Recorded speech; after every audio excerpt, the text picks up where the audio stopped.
નમસ્કાર વિદ્યાર્થી મિત્રો, learning station maths and science YouTube ચેનલમાં આપનું સ્વાગત છે। આજે આપણે ધોરણ 9 વિષય ગણિત વાર્ષિક પરીક્ષા માટે વિકાસ પરીક્ષાલક્ષી અસાઇનમેન્ટના પ્રકરણ નંબર 7ના વિભાગ બીના દાખલાઓનું સોલ્યુશન કરીશું।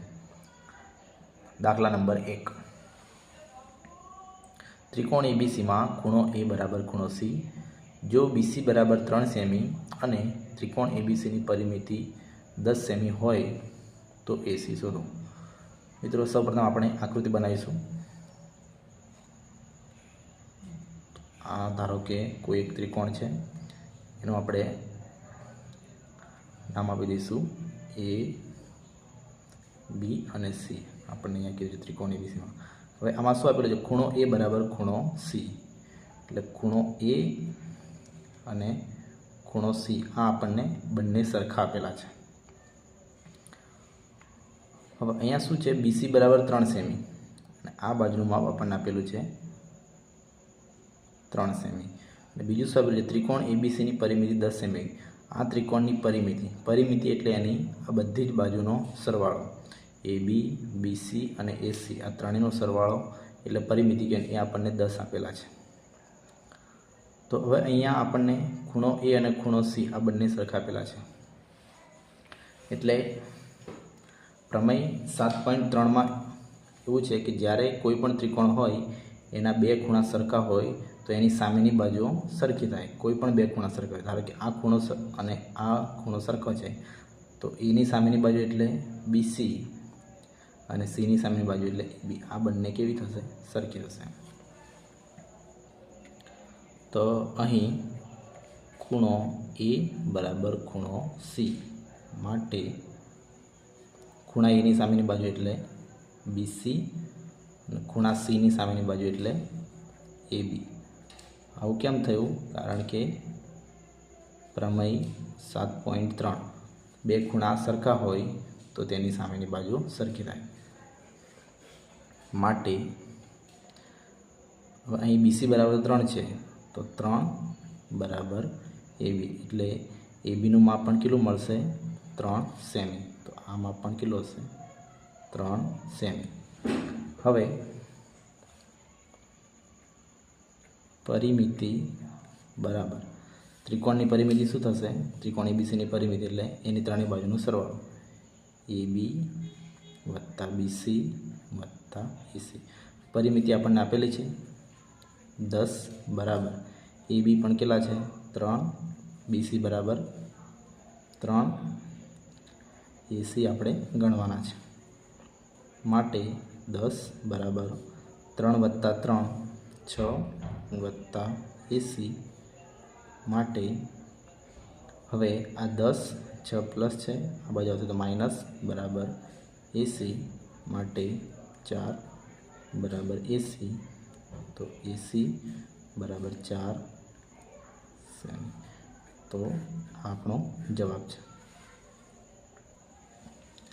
દાખલા નંબર 2, ત્રિકોણ એબીસી અને ત્રિકોણ પીક્યુઆરમાં ખૂણો બી બરાબર ખૂણો પી, ખૂણો સી બરાબર ખૂણો ક્યુ અને બીસી બરાબર પીક્યુ તથા ખૂણો એ બરાબર 50° અને ખૂણો બી બરાબર 75° હોય તો ખૂણો આર શોધો।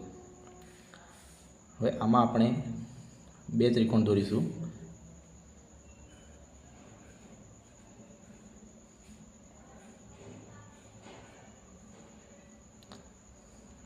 હવે ત્રિકોણ પહેલો કયો છે? ત્રિકોણ એ બી સી। મિત્રો, આપણે લખીએ છીએ તો અહીંયા હંમેશા પહેલાં એ લખીએ છીએ, એટલે તમે કોઈ પણ જગ્યાએ અહીંયા પણ એ લખી શકો છો, અહીંયા પણ એ લખી શકો છો, અહીંયા પણ લખી શકો છો। હવે પહેલાં ત્રિકોણનું નામ આપણે એબીસી આપી દીધું, પણ બીજા ત્રિકોણનું જ્યારે તમે નામ લખો છો તો ડાયરેક્ટ આપણે પીક્યુઆર નથી લખવાનું, પણ અહીંયા આપણને જે શરત આપી છે એ પ્રમાણે આપણે ગોઠવવાનો પ્રયત્ન કરવાનો છે, બરાબર છે?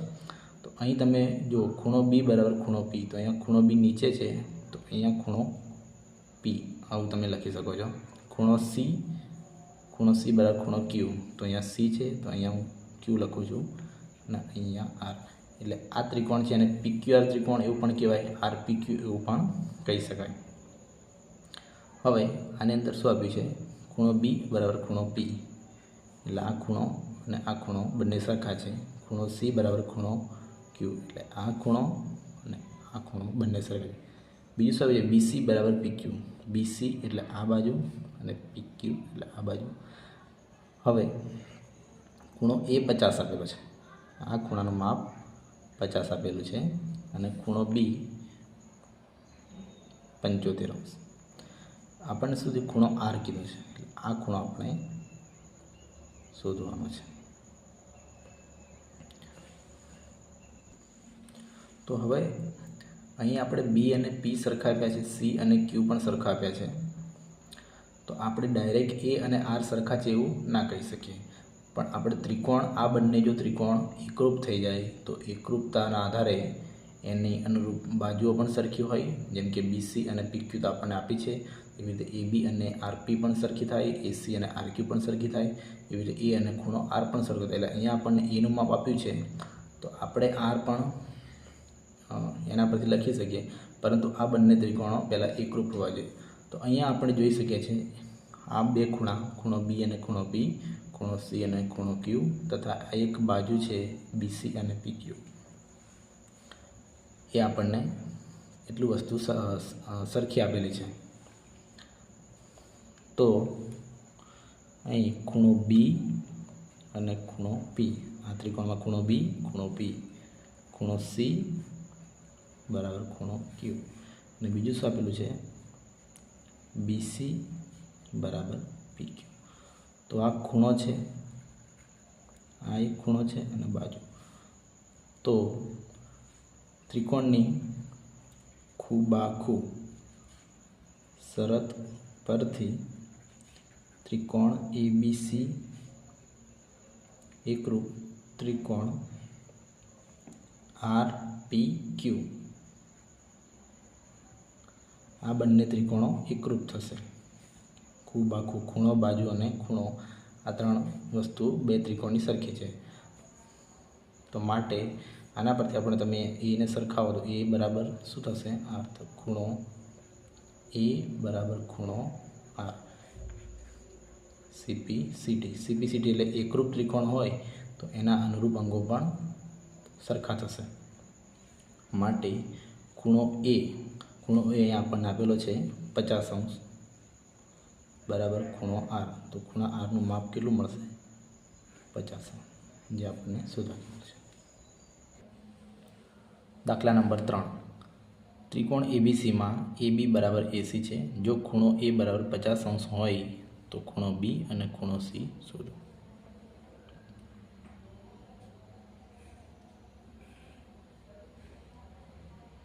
ત્રિકોણ A, B અને C. ત્રિકોણ ABCમાં શું આપે AB બરાબર AC, તો AB અને AC આ બંને સરખા છે. અહીં ત્રિકોણ ABCમાં AB બરાબર AC માટે હવે જો બે બાજુઓ સરખી હોય કોઈ પણ ત્રિકોણની તો એની સામેના ખૂણા, એટલે આ બાજુની સામેનો ખૂણો B અને આ બાજુની સામેનો ખૂણો C, તો આ બંને ખૂણા સરખા થાય એવું પ્રમેય 7.2માં છે. કોઈપણ ત્રિકોણની સમાન બાજુઓના સામેના ખૂણાઓ સમાન હોય છે. માટે ખૂણો B બરાબર ખૂણો C. હવે અહીંયા શું કીધું છે આપણને, ખૂણો A 50 હોય તો ખૂણો B અને ખૂણો C શોધો. A એટલે 50°. હવે આ બંને ખૂણા સરખા છે. ધારો કે તેનું માપ, ધારો કે ખૂણો B બરાબર ખૂણો C બરાબર x અંશ, આનું માપ આપણે x ધારી લીધું. હવે આપણે જાણીએ છીએ કોઈ પણ ત્રિકોણ હોય એના ત્રણેય ખૂણાનો સરવાળો 180 થાય. એટલે આના પરથી આપણે શું લખીશું, ખૂણો A વત્તા ખૂણો B વત્તા ખૂણો C બરાબર 180, કારણ કે ત્રિકોણના ત્રણેય ખૂણાનો સરવાળો 180. A બરાબર 50, ખૂણો B એટલે કેટલા લખીશું x વત્તા ખૂણો C એટલે x બરાબર 180. માટે 50 વત્તા x 2x બરાબર 180. માટે 2x બરાબર 180. આ +50 છે, બરાબરની જમણી સાઈડમાં -50. માટે 2x બરાબર 130. માટે x બરાબર 130 2 અહીં ગુણાકારમાં છે, સામે આવશે તો ભાગાકારમાં, માટે x બરાબર 65°. તો આ આપણને કિંમત મળી એક્સની, અને એક્સ આપણે કોના માટે ધાર્યું છે? ખૂણો બી અને ખૂણા સી માટે. માટે ખૂણો બી બરાબર 65 અને ખૂણો સી બરાબર પણ શું થશે? 65°. તો બંને ખૂણાના માપ સરખા એટલે કે 65° મળશે. દાખલા નંબર 4. ત્રિકોણ PQRમાં PQ બરાબર PR છે. જો ખૂણો Q બરાબર 48° હોય તો ખૂણો P અને ખૂણો R શોધો. મિત્રો, આ દાખલો પણ આગળના દાખલા જેવો જ છે. આકૃતિ આપણે દોરીશું. ત્રિકોણ PQR. હવે આમાં શું આપ્યું છે? PQ બરાબર PR, એટલે PQ અને PR આ બે બાજુઓ સરખી છે. અને બીજું શું આપ્યું છે? ખૂણો Q 48. કોઈ પણ ત્રિકોણ હોય એની બે બાજુઓ સરખી હોય તો એની સામેના ખૂણા સરખા થાય. એટલે ખૂણો Q 48 છે તો ખૂણો R પણ કેટલો થશે? 48 થશે. આપણે શું કીધું છે? ખૂણો P અને ખૂણો R શોધો. એટલે આપણે ખૂણો P શોધવાનો છે, ખૂણો R તો આપણને આના પરથી મળી ગયું કે બે બાજુ સરખી હોય તેની સામેના ખૂણા સરખા થાય. આપણે લખીશું અહીં PQ બરાબર PR, માટે PQની સામેનો ખૂણો, એટલે આ બંને ખૂણા કેવા થશે? સરખા થશે. ખૂણો Q બરાબર ખૂણો R, માટે ખૂણો Q તો અહીંયા કેટલો આપેલો છે આપણને? 48 બરાબર ખૂણો R. તો આપણને ખૂણા Rનું માપ મળી ગયું. હવે ખૂણો Pનું માપ શોધવાનું છે.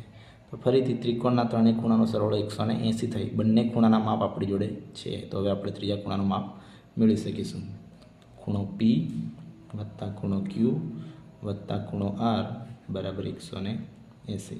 કેમ કે ત્રિકોણના ત્રણેય ખૂણાનો સરવાળો 180. માટે ખૂણો P વત્તા ખૂણો Q 48 વત્તા ખૂણો R 48 બરાબર 180.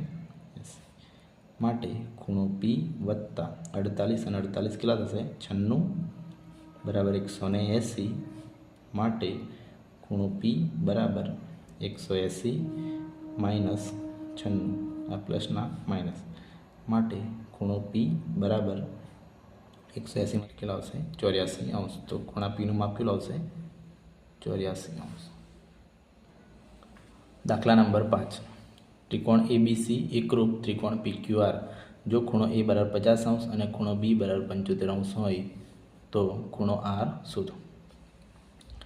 હવે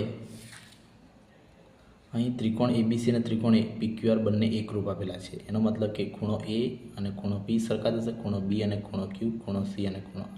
એ રીતે આપણે બાજુઓ પણ સરખી લઈ શકીએ. ત્રિકોણ ABC, ત્રિકોણ PQR. તો અહીંયા A, B અને C દર્શાવ્યા અને P, Q અને R. P પણ ઉપર ક્યાં દર્શાવ્યા? કેમ કે અહીંયા આપણને એકરૂપતા આપી છે, એકરૂપ આપ્યા છે. તો A અને P. હવે A બરાબર 50°, B બરાબર 75°. તો આપણને પૂછ્યું છે ખૂણો R. હવે જેટલો ખૂણો C હશે એટલો જ ખૂણો R હશે. કેમ કે અહીંયા C અને R, અહીંયા તમે જોઈ શકો છો C અને R બંને સરખા થશે. તો આ ત્રિકોણ પરથી આપણને જો Cનું માપ મળી જાય તો એ જ માપ Rનું હશે. તો ફરીથી અહીંયા ત્રિકોણના ત્રણેય ખૂણાનો સરવાળો 180. માટે ખૂણો A વત્તા ખૂણો B વત્તા ખૂણો C બરાબર 180. ખૂણો A એટલે 50° વત્તા ખૂણો B 75 વત્તા ખૂણો C બરાબર 180. 50 અને 75 125 વત્તા ખૂણો C બરાબર 180. માટે ખૂણો C બરાબર 180. 125 આ બાજુ આવશે તો માઇનસ. માટે ખૂણો C બરાબર 10માંથી 5 જાય તો 5, 17માંથી 12 તો 15. તો ખૂણા Cનું માપ મળ્યું 55°. તો જેટલું ખૂણા Cનું માપ છે એટલું જ માપ ખૂણા Rનું પણ હશે. કેમ કે આ બંને ત્રિકોણો એકરૂપ આપેલા છે. માટે ખૂણો R બરાબર 55°. કારણ કે ત્રિકોણ ABC એકરૂપ ત્રિકોણ PQR।